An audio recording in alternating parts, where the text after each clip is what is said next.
Kita membaca firman Tuhan dari kitab Ayub 4 ayat 1 sampai 21. Demikian firman Tuhan. Maka berbicaralah Elifas orang Teman, kesalkah engkau bila orang mencoba berbicara kepadamu? Tetapi siapakah dapat tetap menutup mulutnya? Sesungguhnya engkau telah mengajar banyak orang, dan tangan yang lemah telah engkau kuatkan. Orang yang jatuh telah dibangunkan oleh kata-katamu, dan lutut yang lemas telah kau kokohkan. Tetapi sekarang dirimu yang tertimpa, dan engkau kesal.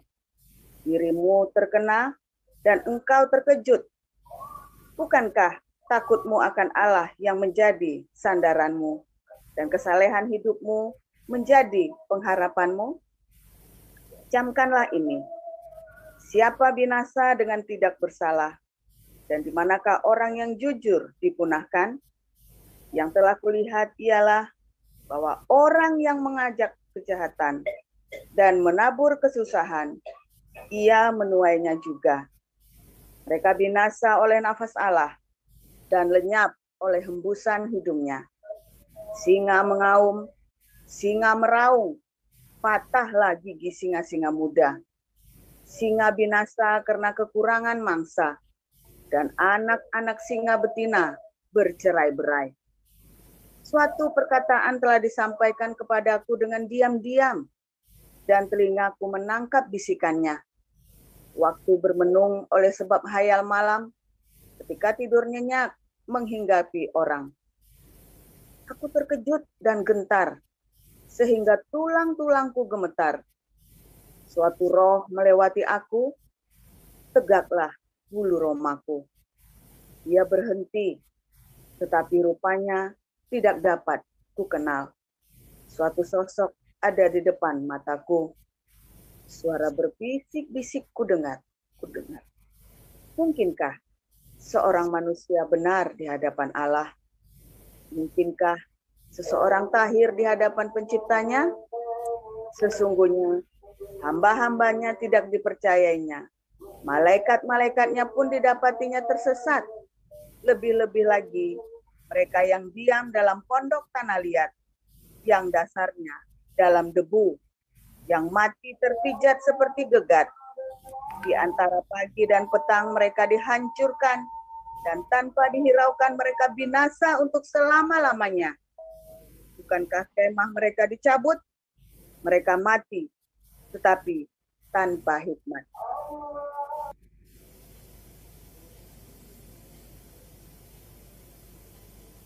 Saya lanjutkan Roma ayat pasal 14. Ya. Terimalah orang yang lemah imannya tanpa mempercakapkan pendapatnya, yang seorang yakin bahwa ia boleh makan segala jenis makanan, tetapi orang yang lemah imannya hanya makan sayur-sayuran saja. Siapa yang makan, janganlah menghina orang yang tidak makan. Dan siapa yang tidak makan, janganlah menghakimi orang yang makan. Sebab Allah telah menerima orang itu. Siapakah kamu sehingga kamu menghakimi hamba orang lain?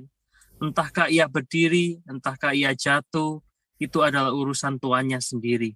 Tetapi ia akan tetap berdiri karena Tuhan berkuasa menjaga dia terus berdiri. Yang seorang menganggap hari yang satu lebih penting daripada hari yang lain, tetapi yang lain menganggap semua hari sama saja. Hendaklah setiap orang benar-benar yakin dalam hatinya sendiri. Siapa yang berpegang pada suatu hari yang tertentu, ia melakukannya untuk Tuhan.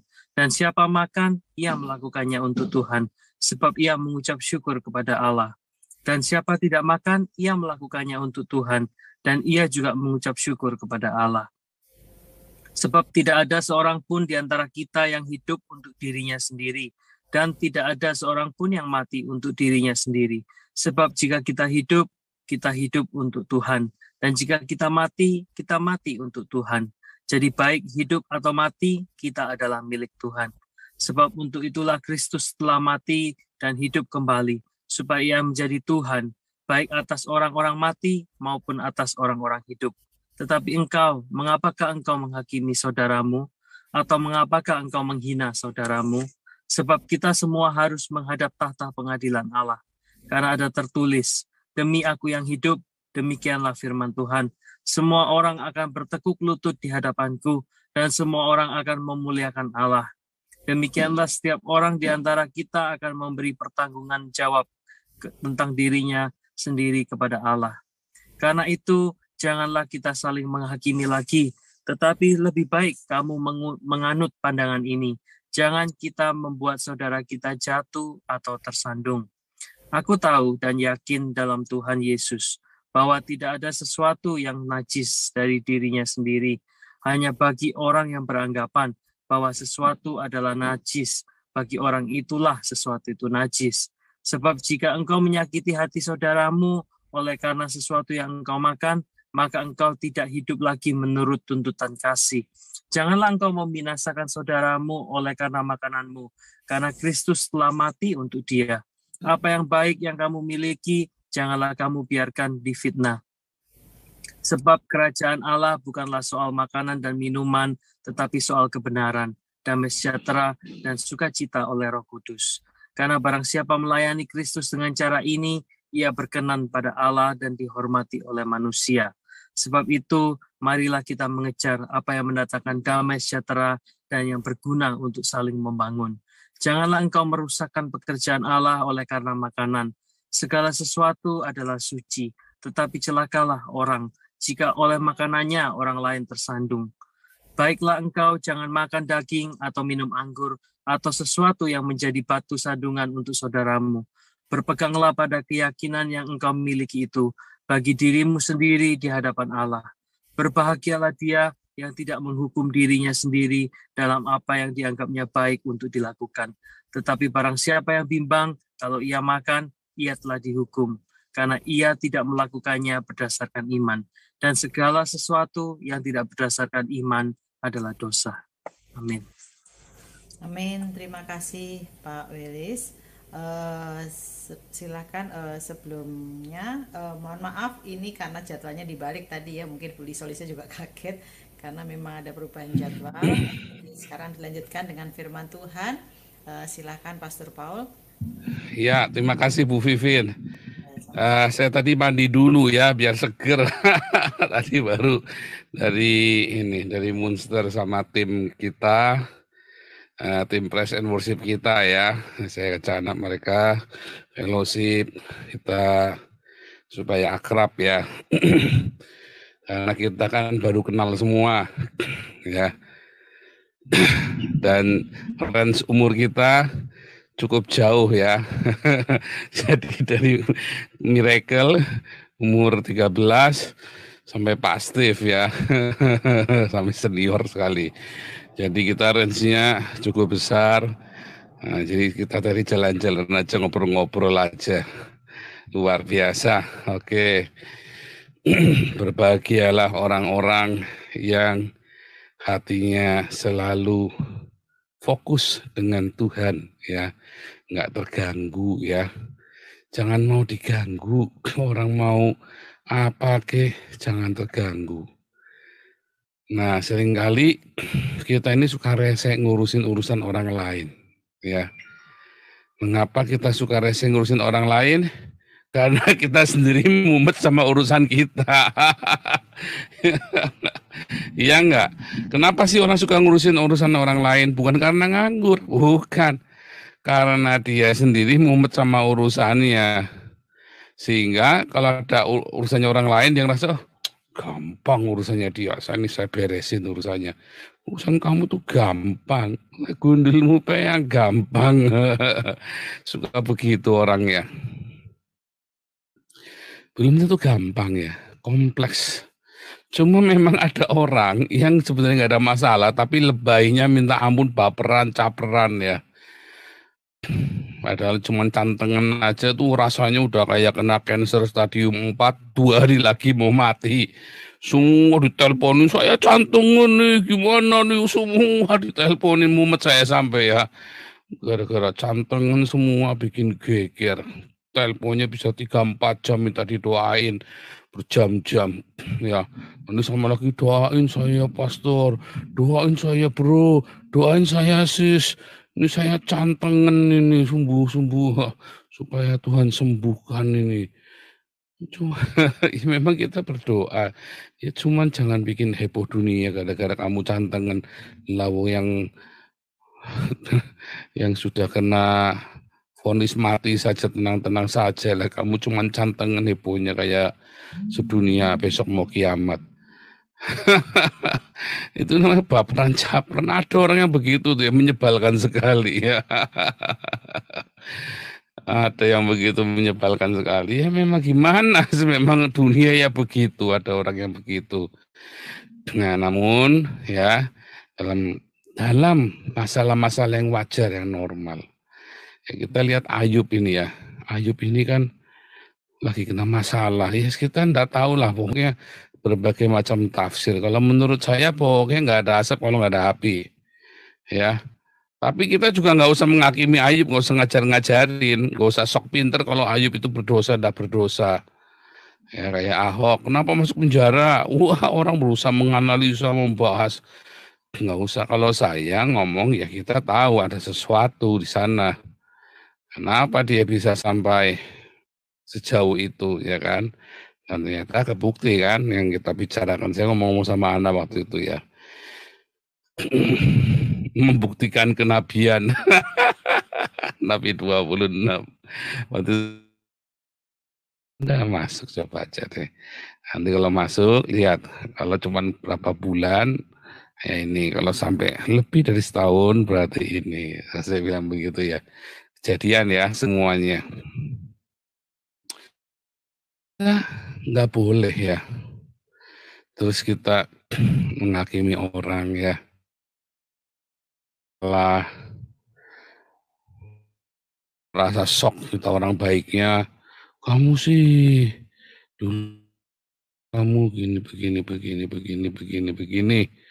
ya, dituduhkan ke orangnya langsung. Dulu kan sudah, kayak gitu ya. Waktu saya jatuh dalam dosa itu kolaps semua ya, semuanya kolaps sampai kita udah mau bubaran. Orang-orang itu ya saya dipanggilin satu saat, orang itu datang, kamu ini ada dosa sih begini, nanti orang lain ini. Saya kalau ada orang begitu tak tinggal ya, tak tinggal, nggak tak urusin. Saya nggak butuh nambah masalah lah. Orang yang bilang, ayo Pol, jangan takut Pol, jatuh sekali, 2 kali, 3 kali bangun. Saya maunya ada orang ngomongnya gitu. Bukan datang, kamu nih pasti ada dosanya nih. Wah kepret lu. Ya udah pasti ada dosanya, nggak usah dibahas lagi. Semua orang ya pasti ada dosa. Kamu juga belum tentu nggak berdosa, belum waktunya aja kamu jatuh. Ya, belum waktunya aja kamu jatuh. Ya kan? Jatuh. Ya. Mungkin 2 tahun jatuh, 2 tahun lagi jatuh lagi. Ya pasti ada apa-apanya, nggak mungkin nggak ada apa-apanya. Cuman kan kita sudah tahu. Hanya kan sekarang bagaimana saya supaya bisa saat mungkin saya masih tidak. Kedua, kesempatan ketidaktulusan itu Tuhan ajari saya jatuh bangun. Dalam jatuh bangun itu saya diajarin sama Tuhan. Iya kan? Coba Anda kalau mau belajar pintar sama belajar orang yang gagal, belajar sama orang sukses sama belajar orang gagal, sebenarnya ilmunya banyak mana?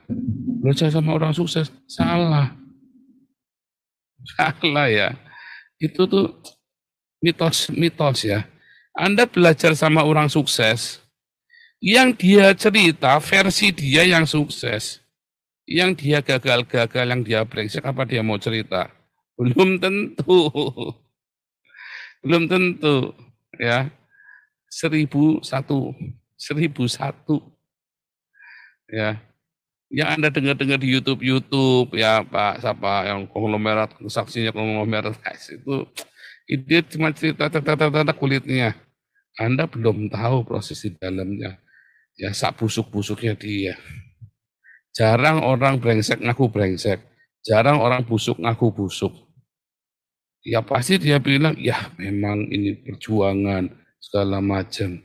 Tetapi sebenarnya ada satu ya, kenapa dia jatuh bangun, busuk hati, nggak mungkin jatuh. Tidak mungkin orang yang tulus hatinya, yang murni hatinya kepada Tuhan, jatuh. Nggak bisa. Ya, justru jatuh itu di dalam pencobaan yang akan memurnikan hidup kita supaya murni. Bukan jangan dibalik-balik ya. Orang kalau sudah murni nggak mungkin dijatuhkan, tetapi ketika Tuhan tahu ada yang tidak murni, Tuhan izinkan kamu jatuh supaya kamu murni. Tetapi Anda yang melihat orang jatuh, tidak usah dihakimi. Jangan-jangan nanti ke Anda yang jadi kloter berikutnya, ikut gerombolan jatuh berikutnya.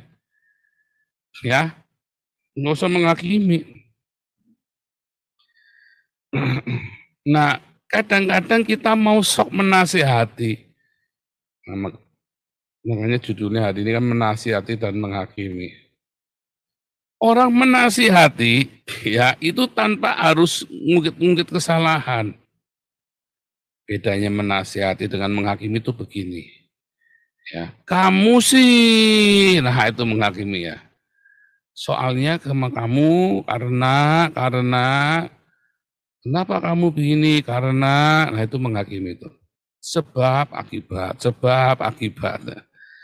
Suatu premis, satu diskusi, kumpulan diskusi sebab akibat itu sedang menghakimi Anda. Ya enggak? Kalau lagi diskusi begitu, kalau dia sudah membenarkan diri sendiri, baru saya hakimi dia. Enggak ada orang benar. Kamu itu enggak usah sok-sokan cari pembenaran. Kita juga jangan cari pembenaran. Yang nonton jangan menghakimi, yang ngalami jangan cari pembenaran. Ya kan? Lalu bagaimana? Kalau meresponinya kemarin kita sudah berhari-hari berkali-kali, sudah setahun kita belajar. Bagaimana ketika kita ketemu orang yang jatuh memberi nasihat? Jangan sebab akibat lagi. Simple. Ayo bangun, kamu bisa, saya temani.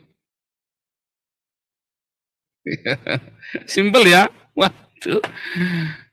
Masalahnya banyak yang ngomong begitu, tapi omdo, saya ngalami ya. Ayo Paul, bisa kamu tak temani. Ayo nanti kamu butuh support apa sama saya, tak support. Begitu benar-benar saya butuh, Pak, bantu aku ngantar aku ke sana. Wah aku sibuk Paul, begini apa-apa, apa-apa. Terus nanti, Pak, Pak sebenarnya kapan? Wah Paul jangan gitu, Paul jangan memanfaatkan saya begitu. Kamu gini. Ngomongnya mau support saya, butuh bantuan apa, tak ngomong sama saya. Masalah kan? Nah itu retorika. Itulah retorika ya. Kasih itu Pak Thomas kemarin khotbah. Kasih itu jangan retorika. Ya, kasih itu jangan retorika. Iya, enggak. Kalau enggak sanggup jangan dijanji-janji ini. Itu akan menghancurkan dia lebih dalam lagi. Ketika ada orang jatuh, ya harus Anda bilang, ayo. Nah, misalnya ngomong siapa nih, ayo Pak Thomas Tejo, kamu sanggup. Yuk saya temani, nanti kalau pas saya bantu, saya support. Tiba-tiba benar-benar Pak Thomas Tejo minta support. Saya ada kepret, udah nggak usah. Itu akan membuat dia lebih hancur lagi. Ya, akhirnya makin sakit. Mendingan nggak usah janji. Nggak usah bilang saya akan support, nggak usah. Ayo, saya akan dukung dalam doa. Udah situ saja. Ngomong itu saja, itu cukup. Artinya kamu tidak akan menghakimi. Saya dukung dalam doa, Paul. Itu ya. Nggak usah sokong, nanti saya support kamu. Apa kamu butuh bantuan apa, tak support.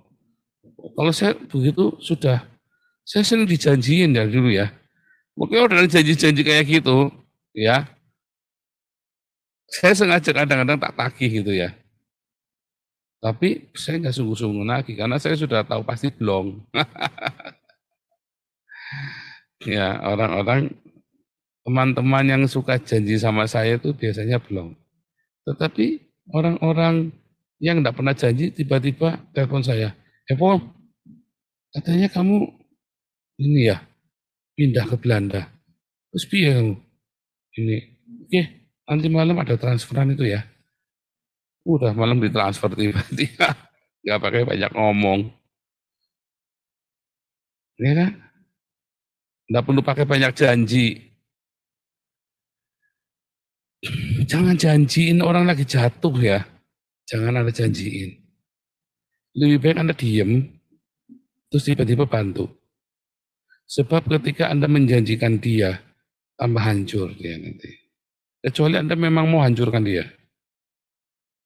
Tapi kalau Anda yang lagi jatuh, kalau dengar janjinya orang, jangan dipegang. Ya, janjinya orang itu jangan dipegang. Seringkali iblis pakai orang-orang dekat kita untuk janji dan untuk menghancurkan harapanmu. Ya, ingat-ingat ya, wah saya ini bolak-balik jatuh, jadi saya sudah ngerti. Bolak-balik jatuh nggak cuma jatuh, bolak-balik bangun, saudara. Saya bolak-balik jatuh, bolak-balik bangun. Belajarlah sama orang yang sering jatuh. Ya, ilmunya banyak. Kalau orang genjot langsung mancal langsung jadi itu oke tunggal, apalagi kalau ada yang modalin. Ya, jatuhnya itu beda dengan jatuh yang versi-versi orang-orang macam saya. Ya, nggak ada modalnya, dari zero jalan langsung jatuh lagi, baru naik dijegal lagi, baru naik dijegal lagi. Yang paling pertama harus beresin apa saya? Metanoia dulu. Perubahan paradigma, metanoia, karakter, watak, sombong, angkuh, sok prinsip. Itu saya pertama dihancurkan Tuhan dulu. Kedua, kekudusan ya. Karena saya kalau wataknya jelek, mau hidup kudus itu susah. Anda kalau belum metanoia, jangan berharap bisa hidup kudus. Waduh, baru nongol dikit, baru ada bonusan dikit, Anda mangkalnya langsung di Alexis, di Malioboro, bukan di trotoar ngaji, bukan di Malioboro itu yang di Jakarta Pusat itu. Bukan di Malioboro ngaji, di trotoar, bukan ya. Begitu ada recehan dikit, wah langsung mangkalnya di sana, langsung sauna. Ah, itu biasa itu. Nah, hati-hati kita nggak beres. Karakter dulu dihabisin sama Tuhan. Nah, kalau ada orang lagi jatuh bagaimana? Anda jangan menghakimi dia. Support aja. Yuk, bisa. Dan Anda tunggu, dia butuh bantuan apa. Anda bisa bantu, langsung bantu. Jangan kebanyakan ngomong. Ketika nggak kebanyakan ngomong, Anda bantu, wah itu bantuan besar buat dia. Waktu saya jatuh itu ya, saya diem itu ya. Ada satu gembala pendeta senior di sinode saya yang baru. Mereka suami istri ya, nggak banyak ngomong dia. Ketika dalam proses-proses pemulihan saya gitu kan, saya kan mulai sekolah teologi, kebetulan mereka berdua adalah teman kuliah teologi saya. Dan dia tahu saya sering penginjilan di Facebook, ya terakhir kocak sekali ya, saya nulis buku, dia sampai ketawa baca bukunya saya yang pertama itu ya, konyol ya pertanyaannya orang Islam ini, iya Pak. Terus saya dipanggil, kamu ya layanan tempatku 2 hari seminar, bikin seminar itu sama hari pertama seminar, hari kedua kamu khotbah. Saya sampai melongo. Gereja kecil tapi solid ya. Gereja kecil tapi solid. Kebetulan Sinodia salah satu pendiri, beliau itu salah satu pendiri sinode kami. Terus suruh khotbah, nggak banyak ngomong saudara. Sudah berapa bulan kemudian kamu gabung sama sinode kita saja supaya kamu jangan liar pelayananmu. Ya mau, saya mau. Cuman layak enggak? Wah, saya masih minder waktu itu yang saya baru pemulihan. Dan nanti saya yang ngomong. Itu ketua sinodenya, masih junior saya. Udah kita. Nggak banyak ngomong, nggak banyak janji. Ya, nggak banyak ngomong, nggak banyak janji.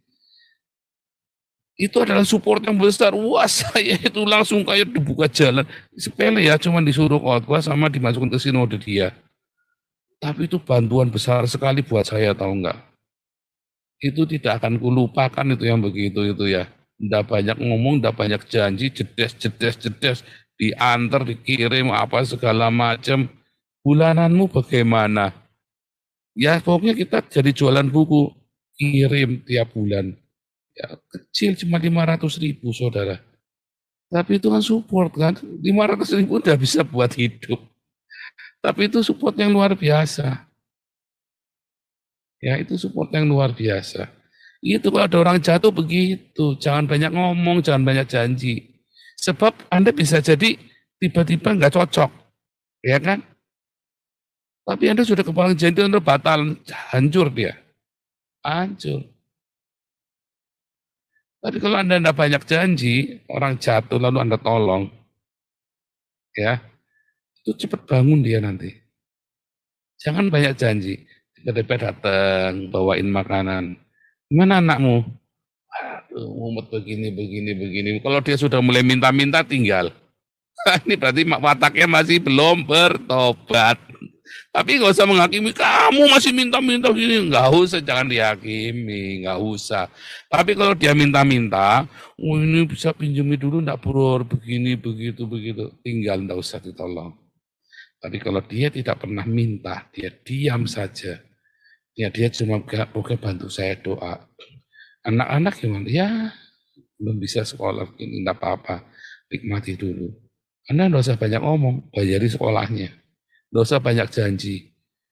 Tiba-tiba besok pagi datangi sekolahnya, butuhnya berapa, sampai sekolah, di depan kepala sekolahnya, kamu telepon temanmu.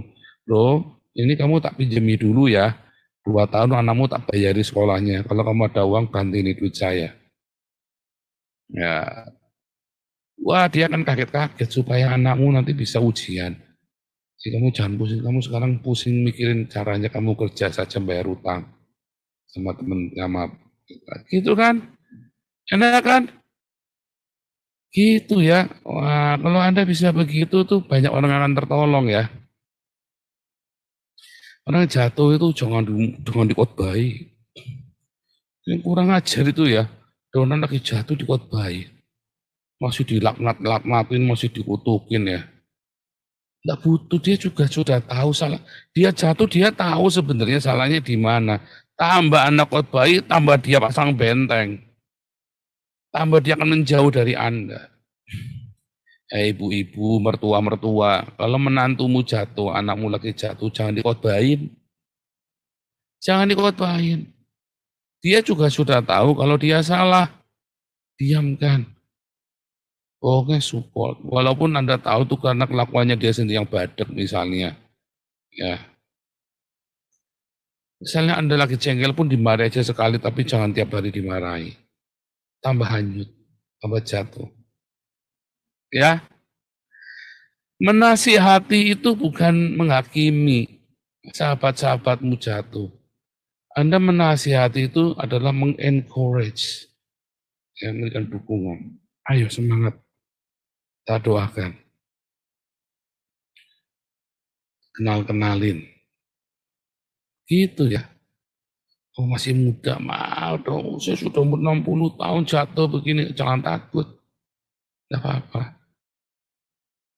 Minta ya, karunia encourage ya. Karunia menasihati. Di dalam Roma 12 itu, menasihati itu ada sebuah karunia ya. Anda bisa minta. Kalau Anda ada punya karunia menasihati, nanti jatuhnya menghakimi. Orang yang senang menasihati orang, tapi dia tidak punya karunia itu, tidak ada Roh Kudusnya, ya, itu nanti jatuhnya menghakimi dan jadi nyinyir, ya. Tidak enak orang-orang begitu tuh, jangan deket-deket. Itu aromanya aroma neraka. Kamu nanti nggak akan malah dipulihkan, malah akhirnya kamu kepahitan, akhirnya kamu berantem sama istrimu, sama suamimu. Jangan ya. Kalau lagi jatuh, Amsal berkata, ya, jangan hampiri saudaramu kalau lagi miskin. Biar dia hampiri kita. Kalau kamu lagi miskin datang sama saudaramu, kamu dihina nanti. Bangun, berharap sama Tuhan Yesus saja ya. Kayak saya dulu begitu. Wah, kakak saya siap bantu lah, cuman gimana? Saya sudah banyak menyakiti orang banyak. Tapi akhirnya saya berharap sama Tuhan. Tuhan tolong ya. Tuhan buka jalan satu-satu. Ketika jatuh itu memang kesempatan Tuhan menempa, memperbaiki hidup saya. Saya juga sudah tahu, nggak usah kamu ngomongin saya, nggak usah nasihatin saya. Saya sudah tahu, bukan saya sok minta, saya capek. Saya capek. Tiap bangun, ya malam-malam jam 1, bangun orang mimpi buruk. Ya nanti tidur lagi, saya gimana caranya. Akhirnya itu ya, dulu saya sampai, wah enggak karu-karuan, insomnia. Kalau lagi siang ngantuk, kalau lagi malam mimpi buruk. Ya kan? Bingung kan? Siang jamnya kerja ngantuk, enggak karu-karuan. Begitu malam tidur mimpi buruk. Ya enggak karu-karuan tambah, makanya orang sial itu tambah sial. Ya. Aura negatif itu membawa anak negatif. Makanya saya kan ngajari saudara, kalau lagi jatuh, kalau lagi hanyut, kalau lagi hancur, pegang gitar atau kamu nyanyi ya, kamar Yesus, engkau tiap pagi aja saudara, kalau pagi bangun ya, Yesus lilis, engkau baik, sungguh baik, sangat baik. Itu auramu itu nanti berubah saudara. Auranya berubah. Ya, dari aura singit, aura kuburan, jadi aura surgawi. Nyanyi sering nyembah Tuhan ya. Bukan sering bahasa roh. Ngawur itu yang ngajari dulu saya juga begitu ya. Saya nggak jadi orang salah. Bukan bahasa roh. Tapi apa? Nyanyi. Anda dengar, Anda ngerti. Ya.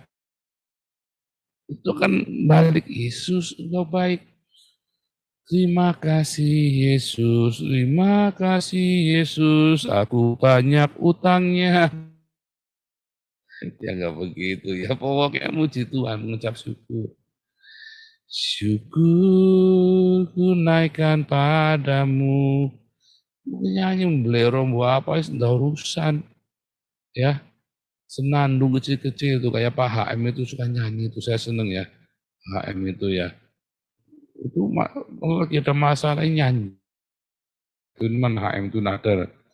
Berapa lama nggak kelihatan HM Twin ya, kesiangan apa ya HM Twin ya. HM Twin mana HM Twin. Nah, itu ya.